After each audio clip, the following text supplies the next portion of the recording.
Why are you more likely to have a heart attack at 8 o'clock in the morning, or crash your car on the motorway at 2 o'clock in the afternoon? Can taking your medication at the right time of day really save your life? And why should you encourage your teenager to lie in the morning? The answers to these questions lie in the secret world of the biological clock. Most of us are oblivious to them, but the clocks ticking deep inside our bodies dominate every moment of every day of our lives. We tend to think that we eat and drink whenever we choose, but actually those behaviours are very much influenced by the body clock. Tonight's Horizon is a journey inside our bodies and into this secret world. Honed through millions of years of evolution, the body clock is your guide to what you really should be doing at any point in the day. Modern life tends to abuse internal time. We have this exquisite system, and we just ride over the top of it and ignore it. It's extraordinary. So, will you choose to listen to your body or suffer the consequences? If you're running your body physiology against its natural cycle, there'll be a price to pay.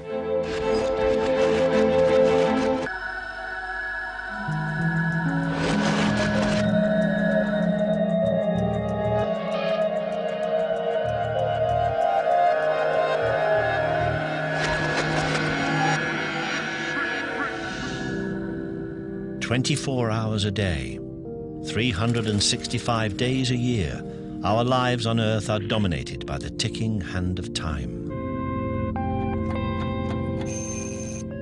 Atomic clocks and satellites keep time precisely across the Earth's surface, maintaining accuracy to a tenth of a billionth of a second per day. But there are some people who are more interested in a different sort of clock. Have you ever thought, how does your body know what time of day it is? It's not looking at your watch. These scientists investigate the clocks and rhythms inside our bodies. They're known as chronobiologists. That is a very complicated one. Horizon has gathered together the world's leading experts in the field. Oh, yeah. yeah. They will give you a unique insight into how your body works. There's great advantages to be gained from understanding how the body clock works. It's a starting point for how we engage with the world.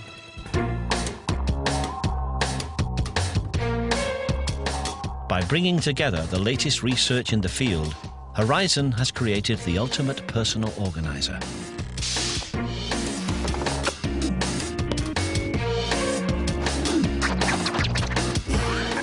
This is all the information that you need to live life to the maximum.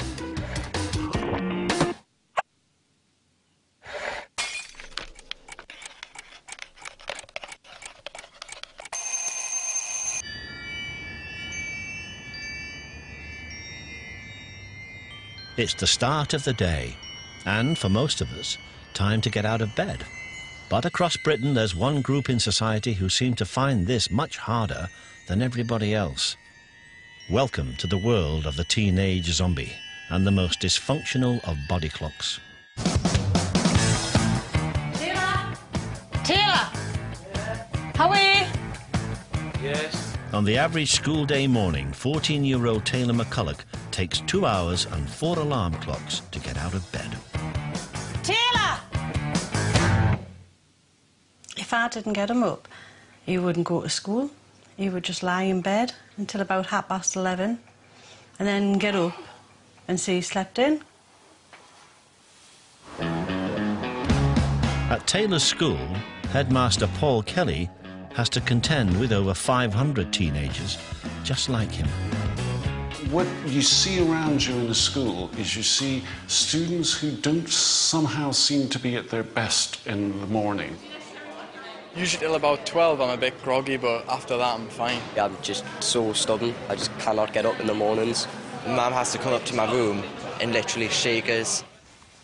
With parents and teachers across the country battling with these morning monsters every day, could it be that there's more to teenagers than simply being lazy? Good morning. Could there be a scientific explanation? I still can't be bothered at all to get up.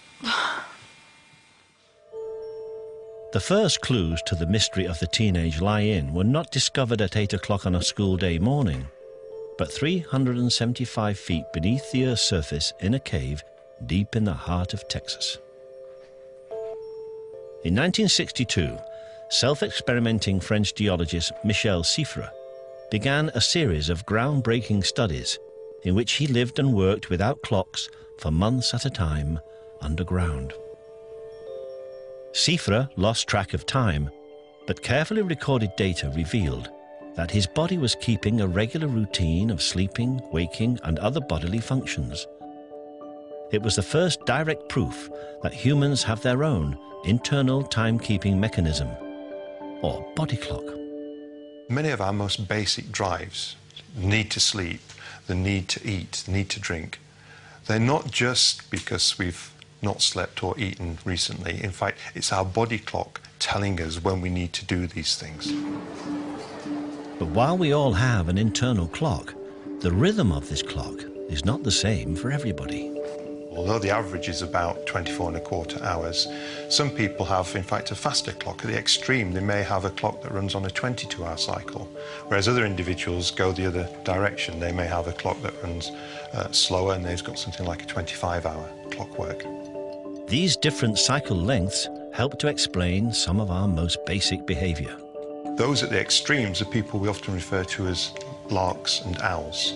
Larks are those people who are up early, shorter body clocks, whereas those who have a longer clock tend to lag behind the day-night cycle and tend to be more owl-like in their behaviour. I'm very much a late type. I'm happiest going to bed late and getting up late. I'm well used to getting up at 5 o'clock in the morning. So I like to go to bed later and later and wake up later. I feel great of an evening. And that's why I'm an academic, because I don't have to go to work at 8 o'clock in the morning. But it's not just the length of our individual cycles that affect what time we get up in the morning. It's our age, too. We start life being morning types, but after the age of around about 10, we tend to drift later and later through our teenage years and until our early 20s. We start to go to bed slightly earlier again. Finally, at the age of 55, we are going to bed at the time we were going to bed at the age of 10. Scientists don't know why age has such a strong correlation with the time that we wake up, but the evidence is the same all over the world. Between the ages of around 13 and 21, we consistently get up later than at any other time in our lives. It's vindication for Taylor and teenagers across the country. Of course, a lot of people think that teenagers are just lazy. I'm sure some are lazy, but there clearly is a biological predisposition for going to bed late and getting up late. But is this teenage biology putting them at a disadvantage first thing in the morning? Could the changes in their body clocks be affecting their education? Come on. No. Teenagers across the country are doing some of the most important work in their life at times that don't suit them. And that makes me worry that we need to address it, and we need to address it quickly. I want you to think about the following, and it goes like this. Whether you prefer to actually get up early in the morning or whether you prefer to get up late in the morning. In order to find out what time would best suit his teenagers to learn, Headmaster Paul Kelly is subjecting the whole school to a series of tests. On those sheets of paper you will see a list of words. They're separated into pairs in a grid. I'd like you to spend a minute looking at those words and memorising as many of those pairs as you possibly can. When you're ready, after 3... Pupils will sit 2 tests, one in the morning and one in the afternoon. These tests have been devised with the help of Russell Foster, Professor of Neuroscience from the University of Oxford. The prediction would be that as most teenagers are evening types, their scores will do better in the afternoon compared to the morning. And in exactly the same way as we did this morning, I would like you to see how many of those pairs of words you can remember. In the morning, they scored 42% correct answers. And in the afternoon, they scored 51. Almost a 10% improvement just by shifting something in the time of the day. Now, these are preliminary data, but what's exciting is that they match what's been found in more detailed studies in both Canada and the United States. For Paul Kelly, these remarkable results signal the need for radical changes. In an unprecedented way, teenage biology could dictate the shape of his school timetable. We're looking at having the core of learning for all students between 11 and 3, and then having independent learning on both sides of that, so that they can do their learning at the time that's optimal for them. And really, we want to get the best out of these individuals. So if we can structure the school day that fits in with their temporal biology, then why not? It's just so much effort.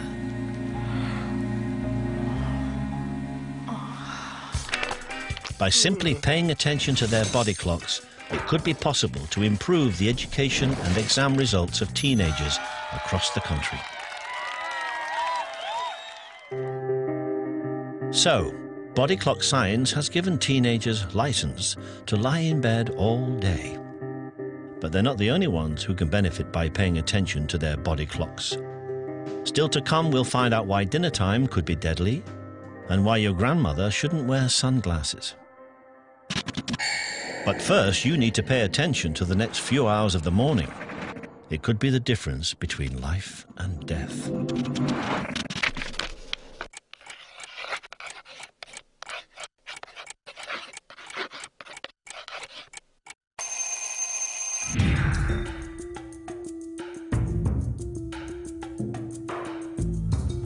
At this time of the morning, you will probably be out of bed and raring to go. But beware of injecting these early hours with too much vigor. The rhythms inside your body are changing, and these changes could make you more vulnerable and exposed than you imagine. First on the danger list is blood pressure. Well, the biggest increase in blood pressure occurs in the first 3 hours following waking from sleep. So typically between 7 or 8 and 11 in the morning. The increase in blood pressure is more likely to lead to a fatty deposit on the inside of your blood vessels, breaking off and blocking the flow of blood to the heart. That could be disastrous. The flow of blood to your heart is further compromised by a second body rhythm, affecting the flexibility of your blood vessels. Another factor to do with your blood is how good your blood vessels are at widening. Blood vessels can't widen as much in the morning compared to the afternoon and evening. And when blood vessels can't widen, there's an increased force on the blood supply to the heart. Another factor that changes with time of day is the stickiness of the blood, and your blood is more sticky in the early hours of the morning.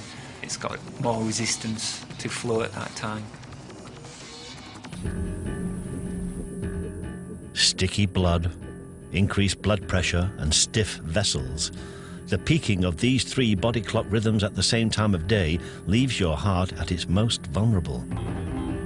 During the danger hours of 6 a.m. to noon, statistics show that you are 3 times more likely to have a heart attack than at any other time of day.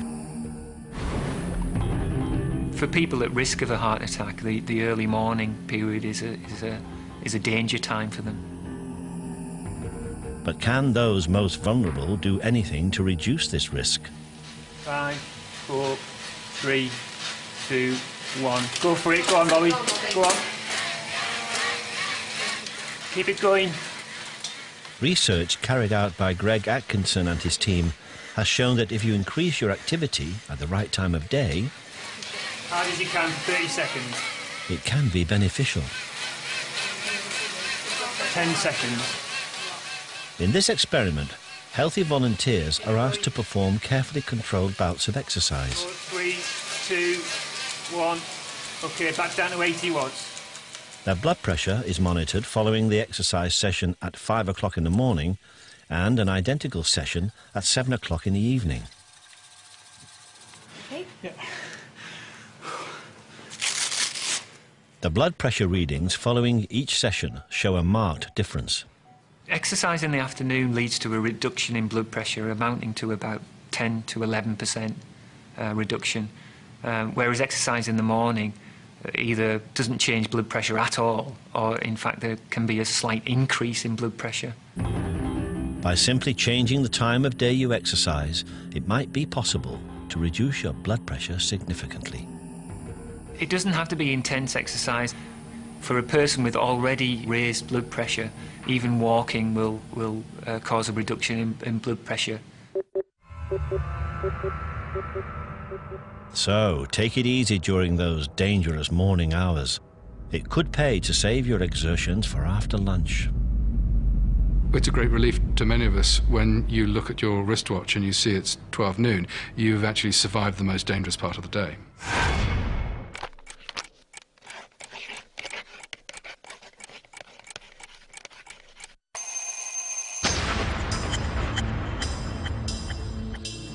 At every moment of the 24-hour day, every part of us is profoundly influenced by the body clock. Of course, it's not just our physiology that's controlled by the clock, but the clock also controls our brains. When we can think effectively, when we can concentrate, when we can be imaginative. Up until about 12 o'clock, I think I'm sort of really good. I function best at about mid-morning. At the end of the day, catches all my clients unawares. If you really have to be, on the top of your game, as it were, paying good attention to things, do that type of work between 10 and 12 in the morning. That's when we're at our best in terms of thinking. Scientists are beginning to understand the rhythms that are helping our brains power through those mid-morning tasks. There are many ways in which the body clock can control the functions of our brain and alertness.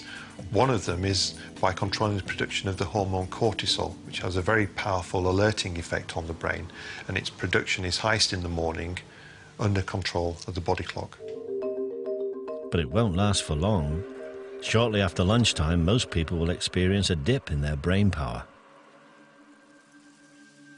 We're naturally designed to have 2 sleeps a day, one big one at night and another one in the early afternoon. It's sometimes called a post-lunch dip. There's nothing to do with lunch whatsoever. It's a natural depression in our wakefulness, sort of a slump, and it's made worse if you had a bad night's sleep. This natural depression explains many an office go-slow across the country as we fall prey to the micro-sleep. The afternoons, you usually take a break, don't you?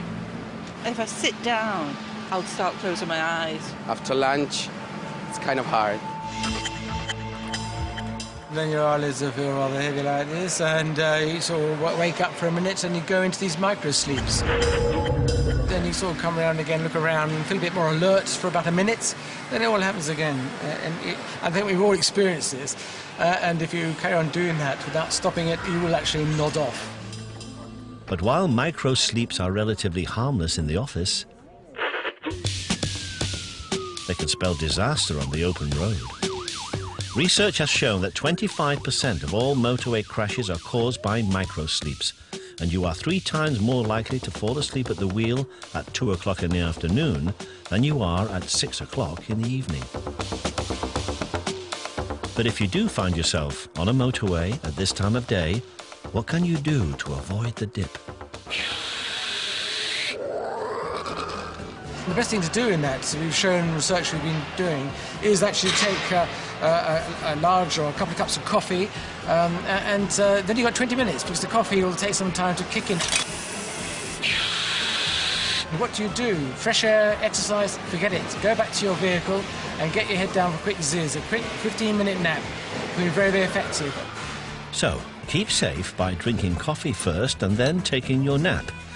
It will set you up for the afternoon ahead.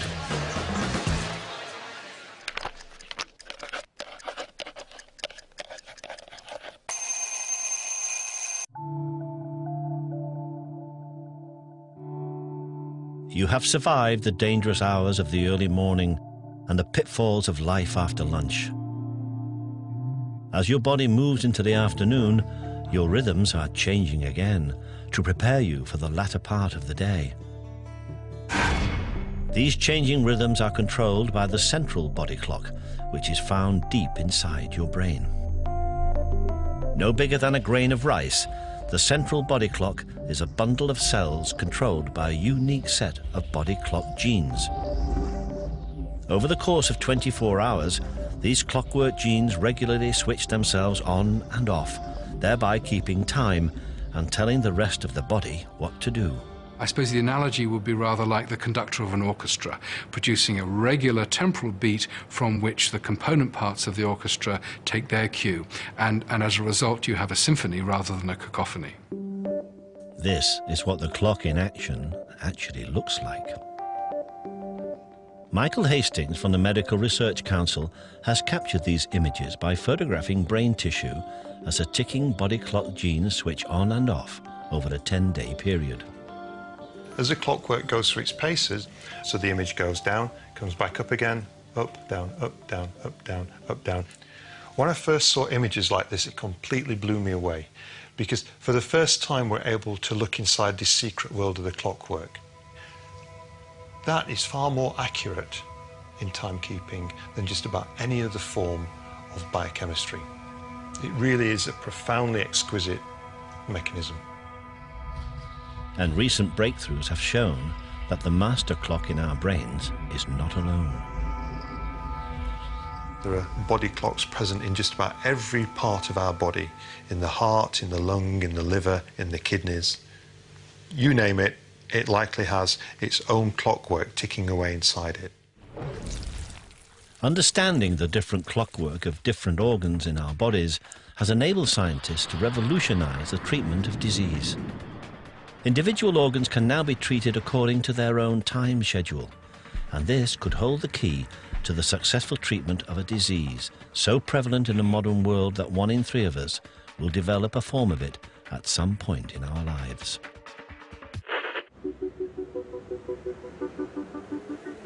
A 64-year-old grandmother of 13, Christiane Thievon, was diagnosed with colon cancer in 2004.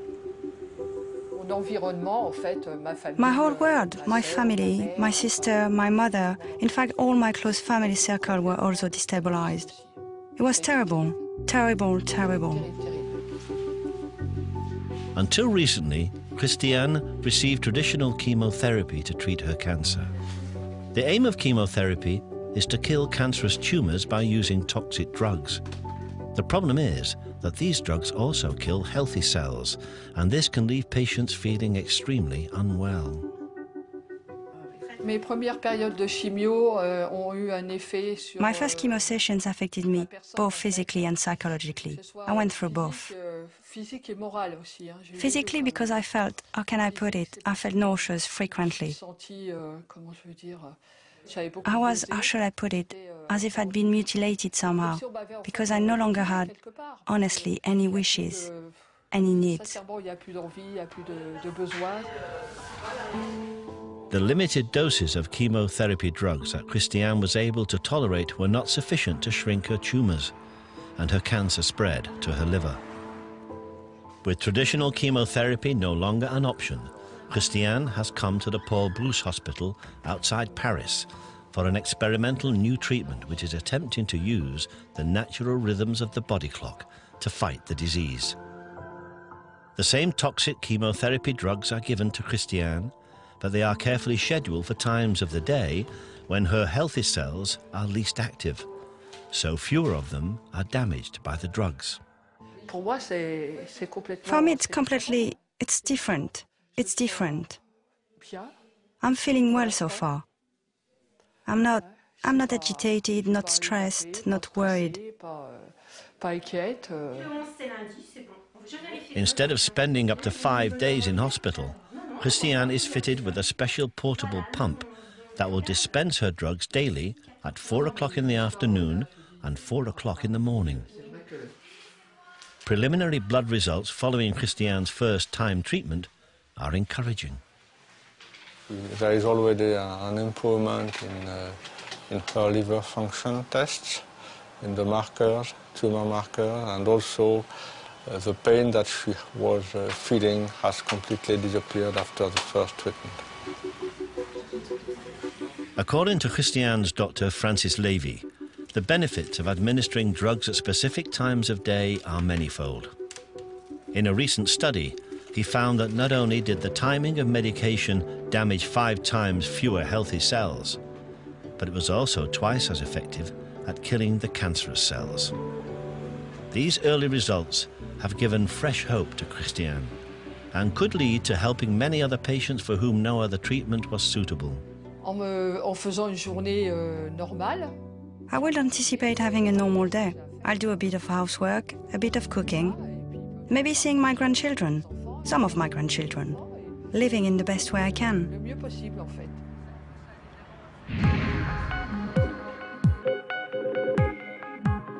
Understanding how the body clock influences disease means that we can develop smarter, more effective medicines and medical treatments which actually exploit the body clock as a way into, if you like, the Achilles heel of various disease processes.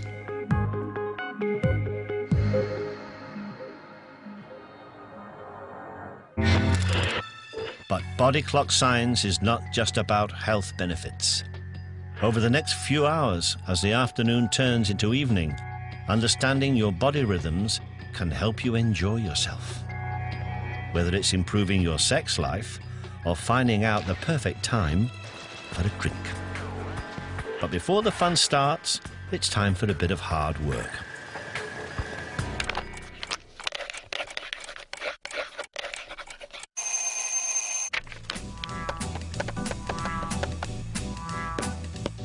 The post-lunch slump is well and truly over. And it's at this time of day that your body temperature and alertness are rising. You already know that exercise in the morning is best avoided for health reasons, but do you know when to schedule your workout to get the very best performance? When I exercise, I like to do it in the morning. I would say in the evenings. First thing in the morning. Morning. If I'm going to do it, I'd rather do it first thing. Never. For the world's top athletes, choosing the right time of day for sporting achievement can be critical. Cycling's hour record. Renowned as the sport's toughest challenge, athletes must cycle as far as they can in 60 minutes. I think the hour record holds a special place in most people's hearts in cycling because it's a very pure thing. It's literally one man against a clock. Just pushing yourself to the physical limit and then just holding it there for an hour. For Olympic gold medalist and world champion Chris Boardman, it was the ultimate test, and timing was everything. Early evening was when I was always at my best. And we planned not just the hour record, but training. The real intense stuff was done in the evening. There was less suffering, if you like. There was more physical exploration of how hard I can try. Whereas if you tried to do the same thing in the morning, there seems to be no adrenaline, nothing that's damping down those senses of pain and discomfort. Boardman's preference for evenings comes as no surprise to sports scientist Greg Atkinson. Almost every world record in track and field athletics and cycling events has been broken in the afternoon or evening. In order to find out why the time of day is so critical, Atkinson has analysed both morning and evening performances of top athletes. We've done a whole host of studies trying to break down performance into its kind of base level components. So we've looked at muscle strength, we've looked at power, things like the throwing events. That peak to trough difference can be as much as 10%. Scientists believe that improved evening performances are partly down to temperature fluctuations caused by the body clock. Body temperature-like performance is highest in the afternoon and evening than it is in the morning. And it's thought that this natural variation in body temperature acts as a kind of pre-race or pre-exercise warm-up. All 3 of Chris Boardman's afternoon and evening attempts at the hour record were successful. But not all sports benefit from this evening high. The picture becomes a little bit more complicated when we look at other performance components, things like balance, because balance and things like hand steadiness are actually thought to be highest in the morning. As more and more components of sporting performance are analysed, scientists are better able to understand how we can get the very best out of our bodies. We think that in really top-class athletes, the body clock will make that difference, and the sort of differences that can win Olympic Games or place you outside of the medals.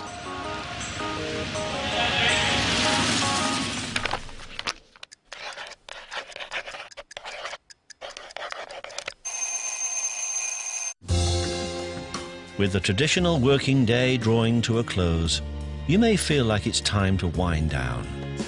But your body temperature is still on its natural high, and your body clock in its prime time.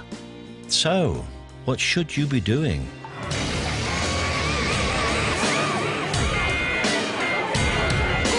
The time of day has a profound effect with alcohol. If you have a fixed amount of alcohol at any time of the day, the level in your blood will be the same, but the effect on the brain will differ. Alcohol has most effect on the brain when your body clock is at its most sleepy. If you have 2 units of alcohol at lunchtime, a pint of beer, 2 shots of spirit or a glass of wine, that will make you very sleepy in the afternoon. You have the same amount of alcohol, 2 units, 7, 8 o'clock at night, when the body clock's reaching its high spot, and you won't notice it. So it's not just how much you drink, but crucially, where your body clock is when you drink it.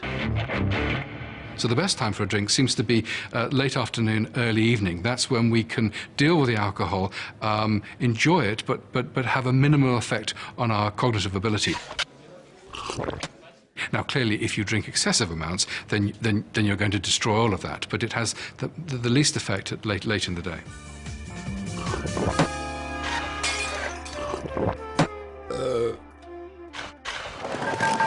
As the evening wears on, whether you've had a drink or not, you may be feeling peckish. A recent survey has revealed that the average UK family sits down for their evening meal just before 8 p.m. But should you really be tucking into a big meal at this time? Nutritionist Linda Morgan from the University of Surrey is on a mission to find out. Our eating habits have changed over the years, over the last 100 years. We used to eat very big breakfasts and eat reasonably large lunches and virtually very little for supper. That pattern's been reversed now, and we eat most of our calories actually at supper time. In order to assess the health implications of our habit for late and large suppers, Linda and her team have analysed how different daytime eating patterns affect our bodies. She gave a group of volunteers the same meals, but at different times of the day. On one occasion, we gave them most of their calories at breakfast time, and on another occasion, we gave them most of their calories at supper time. The results of this experiment showed that even when calorie intake was identical, the level of glucose remaining in the blood after the evening meal was much higher. Blood glucose levels are an indication of how efficiently your body is clearing glucose and storing it for future use. And if your blood glucose levels are quite high after a meal, that's an indication that you are at future risk of developing diabetes. Linda believes that increased blood glucose levels can be explained by the body clock rhythm of the hormone insulin, which helps to remove glucose from the blood and store it elsewhere in the body. Insulin doesn't work as well for us at night. At that time of day, your body is sort of prepared for sleep, it's not prepared for eating. The growing trend for eating later in the day is opposed to what our bodies think we should be doing, and can have serious consequences for our health. I think it's really important that we eat according to our body clock. There's an old proverb that says, eat breakfast like a king, lunch like a prince, and dine like a pauper. If we can eat more of our calories at breakfast time and at lunchtime, and to eat less at supper time, then we would be conferring a real health benefit.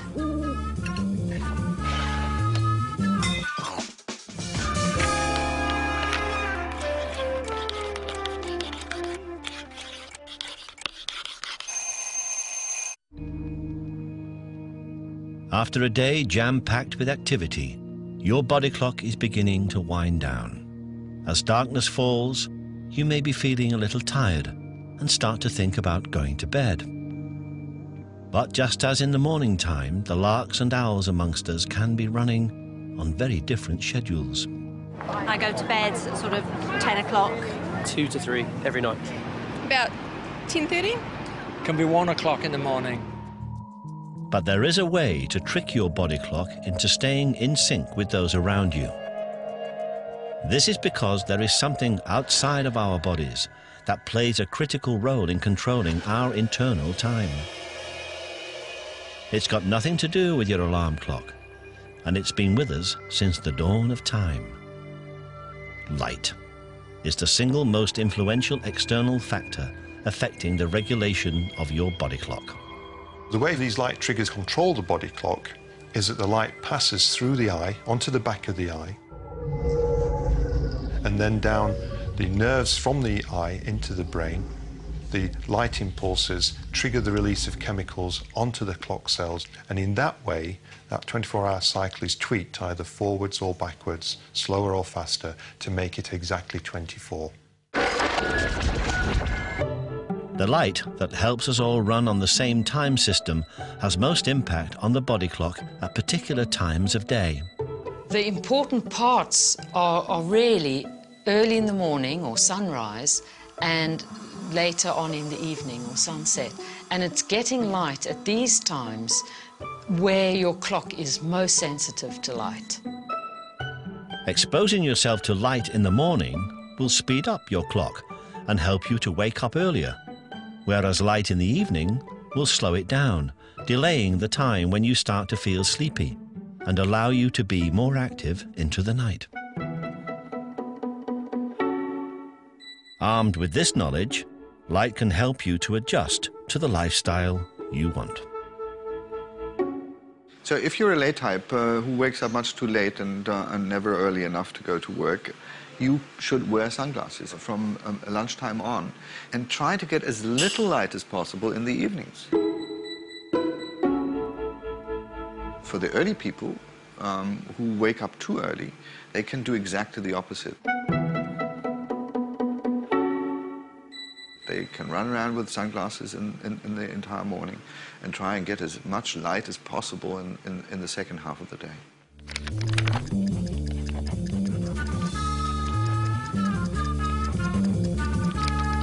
Now that the sun has set, your body clock should be telling you to schedule some sleep in your diary. But for one group in society, that's easier said than done. I've just been a bad sleeper for a number of years. I don't know why. Well, I actually wake up about usually between 4 a.m. and 5. I wake up in the dark, so I don't know what the time is, but usually about 5 o'clock. Almost a third of all people over the age of 65 have problems sleeping. The sleep of an older person, it's fragmented. They sleep and then they wake up and they sleep. Usually in the early morning, they wake up earlier than they want. If you ask people, they're not too glad with waking up at 5 or 6 in the morning. They prefer to stay asleep for another hour or so. Scientists believe that these sleep problems are connected to an aging body clock. We don't know why the clock is not working as well in aging, but we have a clue from biology on what's going on and what's underlying these changes. And that is that although the number of brain cells in that clock is unchanged, you don't lose the cells, you see that much less cells are active. The problems for an aging body clock are further compounded by the deteriorating state of elderly people's eyes. The density of your lens, the thickness of your lens increases. It lets less and less light in. So the less light that we get coming through the eyes means that we have less of a signal going to the body clock. And so the clock isn't as synchronized to the daylight as it used to be when we were young. Jus van Summeren has studied these desynchronized clocks in a group of elderly people with some of the most disturbed sleep patterns, those suffering from Alzheimer's or dementia. During the night, they have these short bouts of sleep, not too long, I think seldom longer than 15 minutes. So it's very fragmented sleep. You see that the more fragmented this sleep-wake pattern is, the more depressive symptoms, the more agitation, irritability. It's having a big impact on their lives. For Van Summeren, the key to improving this fragmented sleep lay in restoring the natural rhythms of the body clock. In the biological clock, cells are still there but not active. We know that light is normally activating these cells. And we thought maybe we can reactivate these cells by giving additional light. Van Summeren changed the light fittings in nursing homes so that the Alzheimer's patients were receiving up to 3 times more light during the daytime hours. He then followed their sleep patterns, mood, cognitive performance, and daily activities for over 3 years. The results exceeded all expectations. We expected changes in sleep-wake rhythm, but somewhat to our surprise, the effects on other symptoms were huge as well. For example, depressive symptoms were much less. Cognitive performance, so memory performance, was much better. But also doing activities of daily life, like eating your lunch or buttoning your shirt, things like that, declined much less in the people who got additional bright light. It's an impressive list of improvements and matches what can be achieved with the drugs that are currently available to Alzheimer's patients. The improvement you get with drugs are comparable to the improvement you get with light. But with the drugs, you have adverse effects like nausea. On the contrary, with light, you also get the improvement of mood. So you might compare the effect of light with giving 2 drugs, one for cognition and memory, and the other one for mood. It's an important step forward in the management of Alzheimer's disease. But can other elderly people benefit from light too? Ongoing studies in the UK are testing the impact of light on healthy elderly people in their own homes. We're quite encouraged by the results. This might really be a way of improving sleep in elderly, in their own homes, without sleep medication. As the relationship between light and our internal rhythms is better understood, so the possibilities open up of improving all of our lives by simply harnessing the natural power of the body clock.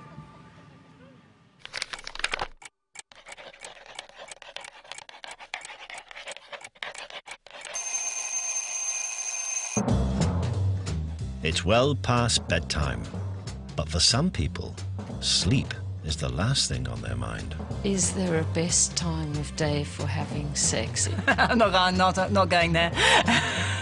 Oh, no idea. Don't wait until midnight, because by then you will be exhausted. Studies have shown that the most common time for sex is between 11 p.m. and 1 a.m. But this is largely because this time is convenient for both work and family life. Given the fact that we're having sex at a time of day which seems to fit in with our busy work schedules and our socialising, would there be a better, as it were, biological time? And the answer is we don't know. But there are some ways we might go forward. So, for example, testosterone levels in the male peak in the morning.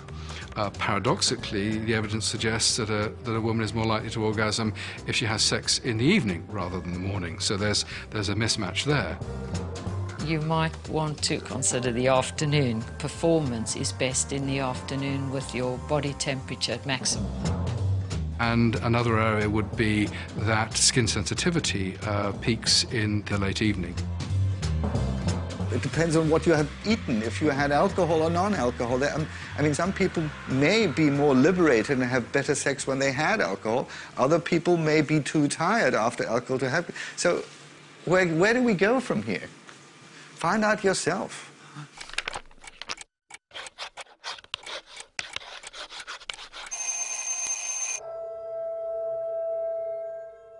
It's the dead of night, and our body clocks are reaching the lowest point in their 24-hour cycle. So as we proceed into the night, core body temperature is dropping, blood pressure is dropping, blood viscosity, blood thickness is going up, and we're generally being prepared metabolically for the resting state. And we would reach a low point in terms of metabolic activity around about 4 a.m.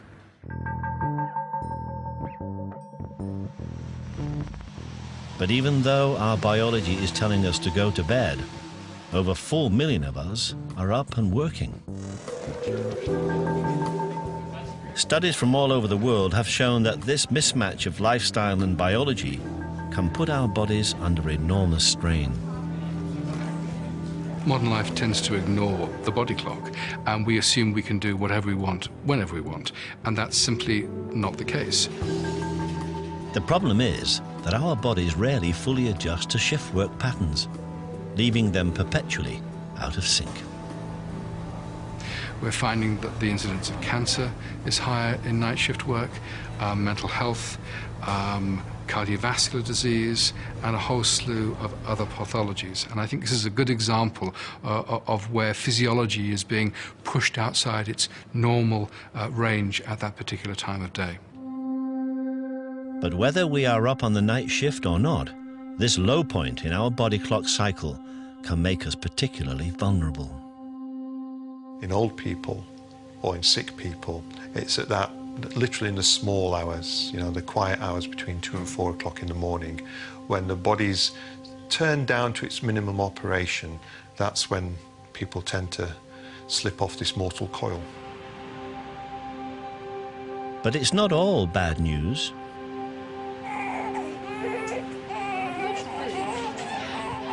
Harder. Good. Come on, push harder. Push down. Come on. You can do it. Come on. This time of night is also the most popular for one of our body's most miraculous events. And again. There we go. More babies are born naturally between 3 and 5 in the morning than at any other time of day. At that time of night, our bodies are extremely relaxed. Body temperature is low, sensation for pain is lower, and that is a good time to give birth. But even from the very first breath we take, Okay, sweetie. our natural rhythms are being influenced by the modern world. As more women give birth in hospitals and experience greater intervention to natural birth, these early morning baby rhythms have become less pronounced.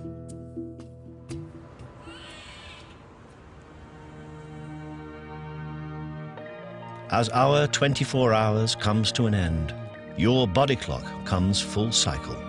The diary for your perfect day is complete. Body clock science has shown you how to do what your body wants at every hour of the day. It's now up to you whether you choose to follow your clockwork. I think disregarding our body clock is foolish at every level. It's a beautifully orchestrated clock within our brain that's activating a whole slew of different systems. The body clock really is a fantastic piece of biological machinery. Because it controls what we do and how well we do it, knowing how it works, we can really turn to our own advantage. If you work against them, then you're pushing a string uphill. You're really not going to get as far as you otherwise would do. So go with the flow, as it were. Work with the clock.